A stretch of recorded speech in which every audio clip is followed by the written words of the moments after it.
Hey there, welcome to day 36 of our Get Up and Go challenge, our free 40-day challenge. Sharon Horne-Ellstrom here. We are talking about getting up and going. What does it take for you and me to get up and go, to take action, to know what we want to do, where we want to go, and how we're going to get there by taking action.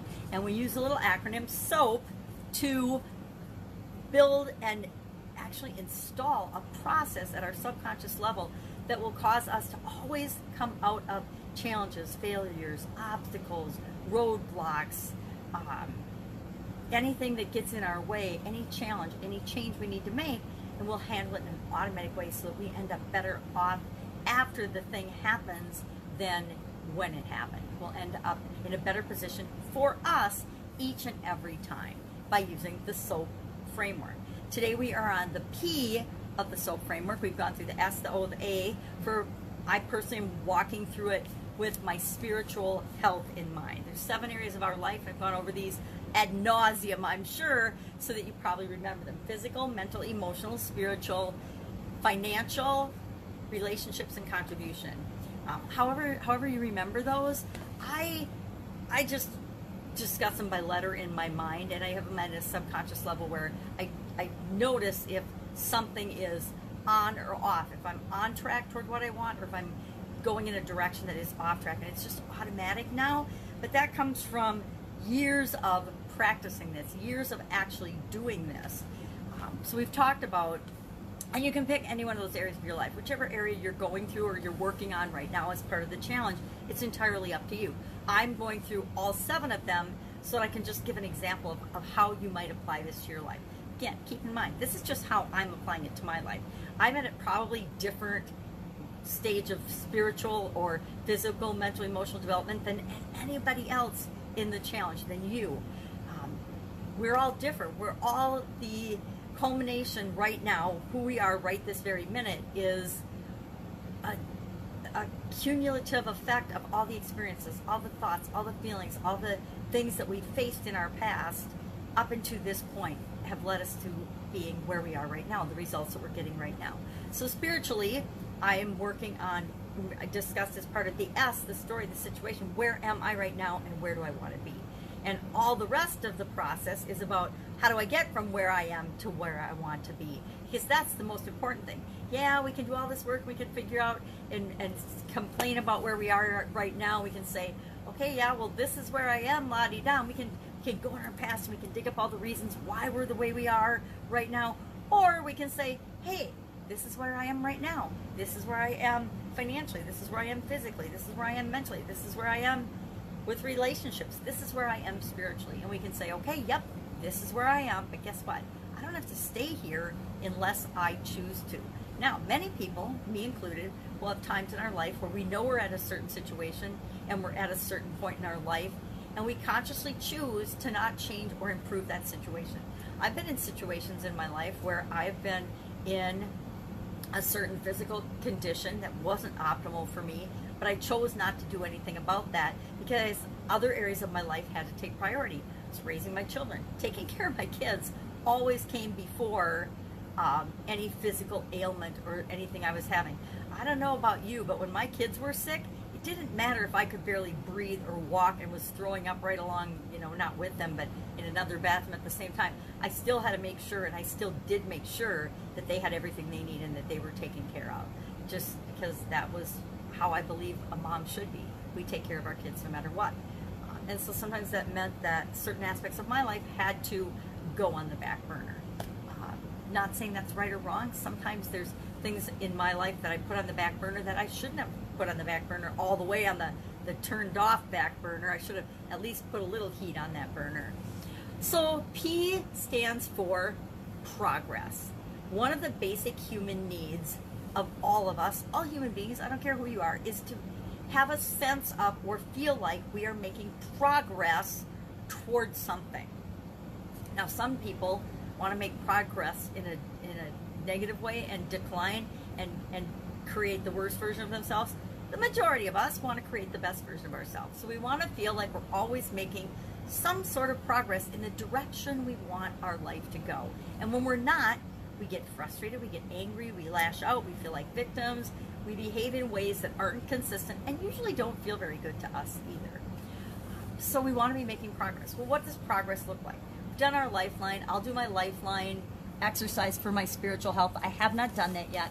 And I don't think I even went back and did I did do emotional. So I need to do my spiritual. I need to add spiritual to my lovely life exercise, my lifeline. And I'll do that. And we've talked about it a couple of times, so I don't feel like we really need to talk about it again here. It's a good exercise. Whether we believe it or not, every time I do it, I learn something new about myself, something new and different, and something I might have been overlooking for decades that I just didn't want to see. I wasn't ready to see it yet. So with progress, how do we feel like we're making progress? How do you feel like you're making progress? Because we might not be making progress, but we at least have to have the illusion and feel like we're making progress.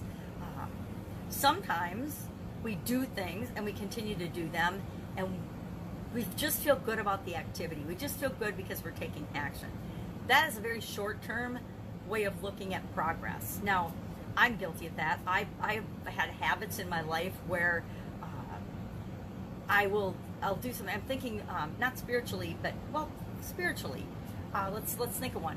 I meditate, and I have a different version of meditation than other people, but I've been meditating for a long time in my own way.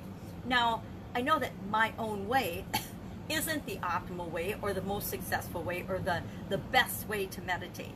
It works for me, it serves me well, but there's probably something out there, a modality or a tweak to my meditation that would make it more effective and a better experience, and I'd be making more progress, because I think of meditation sort of as a spiritual thing. It is a spiritual thing. It's a way to connect you with you.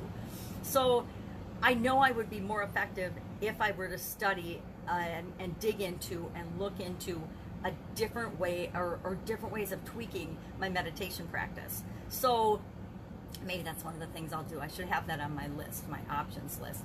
But that's just an example I can think of, that I've been meditating the same way for years now, and it makes me feel better. It makes me feel like I'm making progress, but it definitely isn't giving me the impact that I know that a lot of people get from a more rigorous form of meditation. Now, it doesn't mean I'm going to go to an ashram. It doesn't mean I'm going to go to, again, study with the monks in Nepal, but I know that that's an area of my life I could put some effort into, and I could tweak that practice a little bit. However, there's other areas of my life, especially right now, that are more high priority, and so those I'm working on more. But I feel like I'm making progress every day that I meditate. And we are, right? Even if we aren't getting the maximum benefit that other people get out of it, that just comes from comparing ourselves to others. And really, nothing good comes from comparing ourselves to others. Very seldom does comparing ourselves to other people ever make us feel better. I don't know about you, but whenever I compare myself to other people, I'm always comparing myself because I don't usually stack up. Now, if you can have the ability to do it the other way around and it makes you feel good, I guess to each his own or her own. But for me personally, somebody said comparisonitis the other day, and I'm like, okay, that is so perfect, because I've had a lot of itises in my life, and comparisonitis is definitely one of them. I didn't realize how ingrained that kind of a thing is until I was thinking about it on one of my walks the other day. I've lived with comparisonitis for like my entire life. I grew up in a family of all girls, and we were each a year apart, and it was just automatic. We always competed against one another, and we were just comparing ourselves to one another, and other people were always comparing us throughout our entire life, and that kind of thing gets ingrained in your being, and you don't ever question or think about it until you do, right? So continuous improvement. How do we make sure that we have continuous improvement, that we're making progress, that we're moving toward what we want at all times? I do that by making things habits or rituals or systems or processes. I figure out something that works, and then I make it a process and a system, which is probably one of the reasons my meditation practice hasn't changed for a very long time. I'll put a system in place and I just automatically do it. It's like having a morning routine. I have a morning routine, and it took me literally years to develop my morning routine, and I continue to follow the same morning routine until something changes and I need to alter it. For example, when I started watching my granddaughter during weekdays for her folks. I had to change my morning routine. I had to change how and when I do things. I had to take my exercise from the morning, which is when I prefer to do it, and put it in the evening or the afternoon after she goes home. I had to do things like change the times that I actually make a video like this. And when I make videos and when I do some of my coaching calls and when I do some of my other things, I just had to work them around my schedule with her. Why? Because she is always going to be a higher priority than anything else in my life. My kids were a higher priority when I was working, not always. That was the reason I got into just running my own businesses versus staying in corporate America. Yet I found myself sucked into the void of business ownership and spending more time in my own businesses than I was actually working in corporate America. And I overworked in corporate America. So there's always lessons learned. That's a continuous improvement. Always striving to be a better version of ourselves. So today, progress with respect to spirituality. I looked at my options list, and there's really good things on my options list, and I took action yesterday, and my action was to continue to work on the Excuse Me, Your Life is Waiting playbook. And you might think it's cheating a little bit because I'm actually going through this book as part of my relationship continuous improvement as well. And it could be, I could even be my emotional and my mental as well, because it's a really great book for all the areas of our lives. But that's what I'm doing, and that's what I'm committing to do. I'm spending about an hour a day every evening on this right before I go to bed, and that's enough time for me to personally commit to the spiritual area, the mental, and the emotional area of my life. Now, you know, each of us is different. It's up to us to decide what action we want to take moving forward, what we want to do, depending on the area of our life we're focusing on.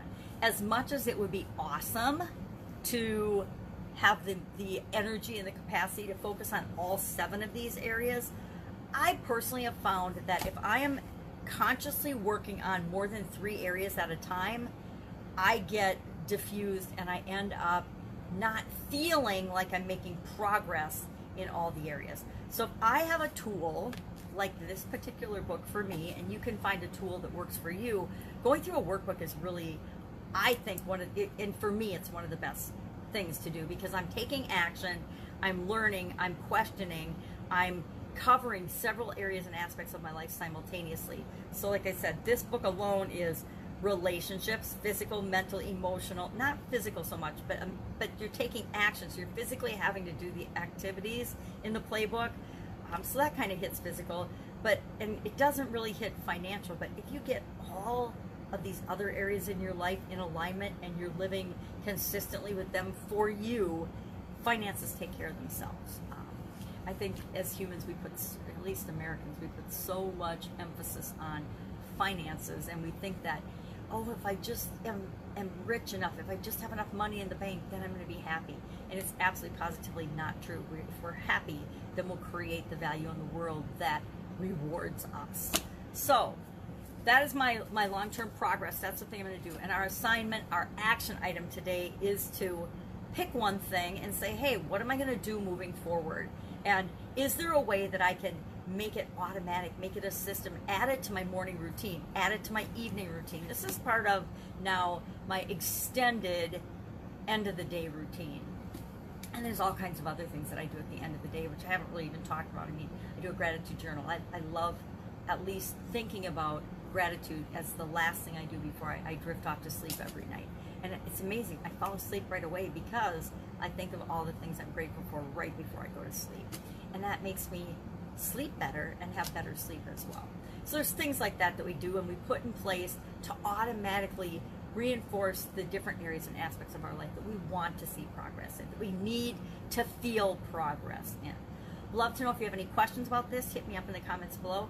Otherwise, I will be with you tomorrow, and we are on the home stretch. Not only the home stretch, but like almost the end. I got nervous yesterday thinking, oh my God, it's day 35. It's almost over. What's next? What do we have to do next? So take care. Have an awesome day. Questions, hit me up below or direct message me, and we will make sure you get your questions answered. I will make sure you get your questions answered during this challenge. All right, have a fantastic day. Think about what you're going to do. What would make you feel like you're making progress in a continuous way for the area that you're working on. All right,